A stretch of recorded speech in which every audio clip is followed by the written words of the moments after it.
சரி, அப்போ வளையோசை கலகலவனவன்னு ஆரம்பிக்கலாமான்னாரு. வளையோசை கலகலகலவன கவிதைகள் பிடிக்குது கொடு கொடுதென்றல் காற்று. ஃபர்ஸ்ட் பேக்ரவுண்ட்ல வந்து ஃப்ளூட் கொடுத்துருக்கேன். அந்த ஃப்ளூட் வாசிக்கிற நெப்போலியன் அவர்கள் அதை பற்றி சொல்லுவார்.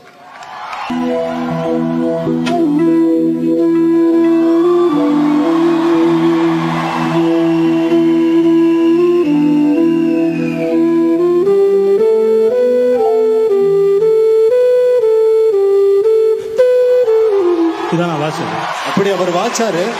அப்படி அதை வாசிக்க கூடாதுன்னு சொல்லி அவர் சொன்ன இடங்கள் சில ஆக்சென்ட் எக்ஸ்ட்ரா கொடுக்க சொன்னாரு. அதுக்கப்புறம்